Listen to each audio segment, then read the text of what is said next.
নমস্কার বন্ধুরা, আজকে পড়ছি অন্নদাশঙ্কর রায়ের পথে প্রবর্ষে প্রবন্ধটির 24তম অংশ। গ্রামে দেখলাম সাইকেলের চড় একটু বেশি, এবং ওটা সাধারণত মেয়েদেরই যান। মেয়েরা ওই চড়ে বাজার করতে যায়, ছেলেরা চড়ে মোটর সাইকেল। তবে মেয়েরা যেমন উঠে পড়ে লেগেছে, আর কিছুকাল পরে ওটাও হবে প্রধানত মেয়েরই যান। এরোপ্লেনে করে অ্যাটলান্টিক অতিক্রম করতে গিয়ে মরাটাই হচ্ছে এখন তাদের আধুনিকতম ফ্যাশন। হিস্টেরিয়ায় মরার চেয়ে এটা তবু স্বাস্থ্যকর ফ্যাশন। মহাযুদ্ধের ওপর থেকে ইউরোপে কাল্ট অফ জয়ের চর্চা বেড়েছে।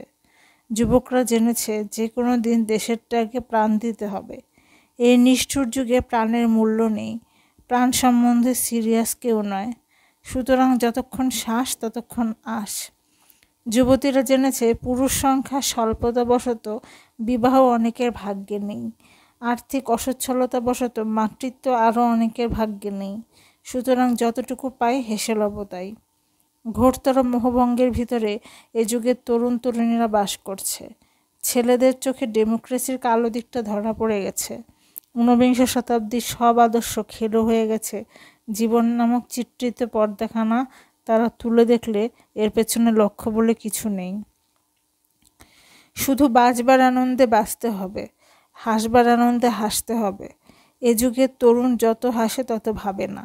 মেয়েরা বুঝতে পেরেছে ভোট এবং আর্থিক অনধীনতাই সব কথা নয়। ওসব পেয়েও যা বাকি থাকে তার উপরে জোর খাটে না, সেটা হচ্ছে পরের হৃদয়।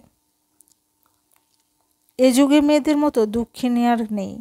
তবু তারা পণ করেছে কিছুতেই কাঁদবে না, কিছুতেই হটবে না। জীবনের কাছ থেকে খুব বেশি প্রত্যাশা করা চলে না, এইটাই এ যুগের ইউরোপের মূল সুর। যেটুকু আমাদের নিজেদের আয়ত্তগম্য সেটুকুর ওপরেই এ যুগের ইউরোপের ঝোঁক পড়েছে। সেই জন্যে এত দেহের দিকে নজর, আয়ুর দিকে নজর, যৌবনের দিকে নজর। ক্রমশ ইউরোপের লোকের স্বাস্থ্য বেড়ে চলেছে, আয়ু বেড়ে চলেছে, যৌবন বেড়ে চলেছে।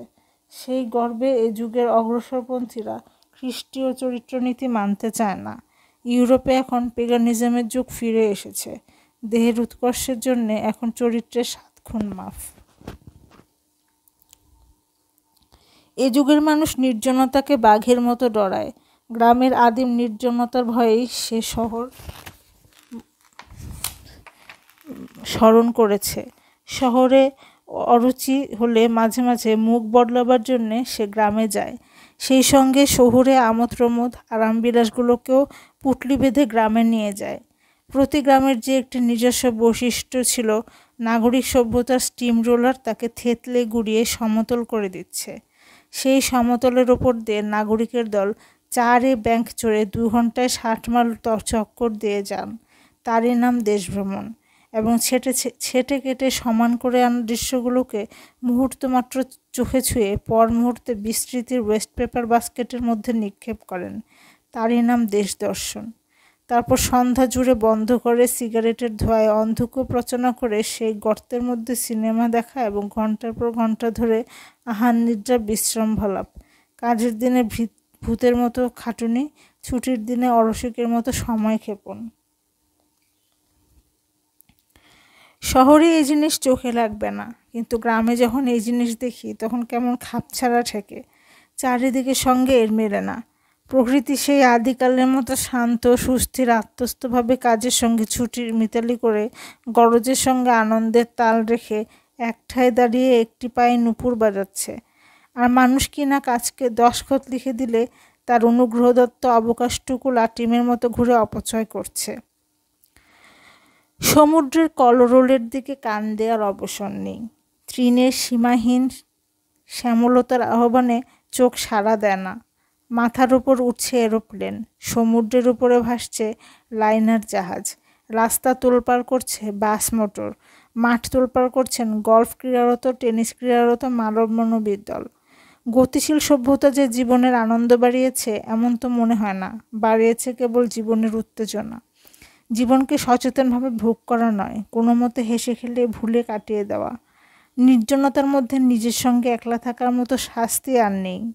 কাজে হোক অকাজে হোক, কিন্তু কিছু একটাতে ব্যাপৃত না থাকলে পারলে মনে হয় সময়টা মাটি হলো। এই সময়টা অন্যেরা কাজে লাগাচ্ছে, ফুর্তি লুটছে।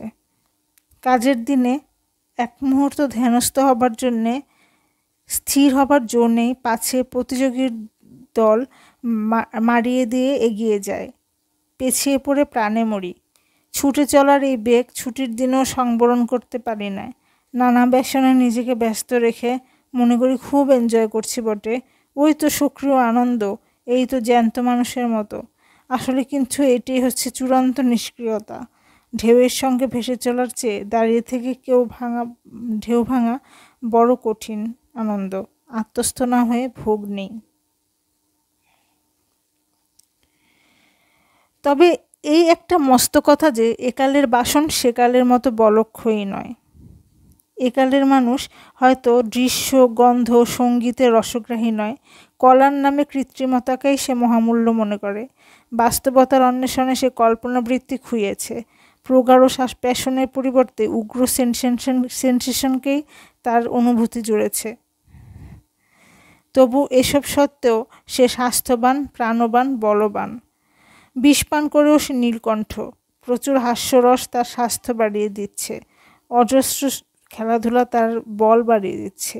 বিজ্ঞান তাকে আশ্বাস দিয়ে বলেছে, অহং তাং সর্ব পাপেভ্য মোক্ষয়িষ্যামি মা সুজ। আইল অফ হোয়াইট বড় সুন্দর স্থান। নীল রঙের ফ্রেমে বাঁধানো একখানি সবুজ ছবির মতো সুন্দর। তবে এদেশের সবুজ যেন আমাদের সবুজের মতো কান্ত নয়, স্নিগ্ধ নয়, কেমন যেন তীব্র আর ঝাঁঝালো। তৃপ্তি দেয় না, উন্মাদনা দেয়, বাড়তে দেয় না, টেনে রাখে। আবেশের চেয়ে জ্বালা বেশি। দ্বীপটার কোনো কোনো স্থানে এত নিরালা যে নেশার মতো লাগে। দিন যেদিন উজ্জ্বল থাকে, চোখ সেদিন তন্দ্রালসে নুয়ে পড়তে চায়। বাতাসে পাল তুলে দিয়ে নৌকা ভেসে যাচ্ছে গম্ভীরভাবে ওপারের পাশ দিয়ে দূরদেশগামী জাহাজ। মাথার উপরে চিলের মতো উঠছে এরোপ্লেন, এত উপরে যে তার বিকট কণ্ঠরোপ কানে পৌঁছয় না। কানে বাজছে শুধু জলকণ্ঠের ছলাৎ ছলাৎ ছলাৎ ছলাৎ জল। তটকে যেন আদিকাল থেকে সেদে সেদে আসছে, তবু তার মান ভাঙাতে পারছে না। মাটি তার সবুজ চুল এড়িয়ে দিয়েছে। যেমন তার রূপ তেমনি তার গন্ধ। ঘুমের থেকে প্রশান্তি কেড়ে নেয়, চেতনার থেকে প্রতীতি কেড়ে নেয়। সব মিলিয়ে মনে হতে থাকে যেন স্বপ্ন না, মায়া না, মতিভ্রম। সত্য কেবল ওই আপন ভোলা শিশুগুলি, ওই যারা বালি দিয়ে ঘর তৈরি করছে, বাদ তৈরি করছে, ঘরের মধ্যে ভালোবাসার পুতুলকে রাখছে। সমুদ্রের এক ঢেউ এসে সব ভাসিয়ে নিয়ে যাচ্ছে, ওরা তাই দেখে হো হো করে হেসে উঠছে, আবার সেই ঘর ইত্যাদি।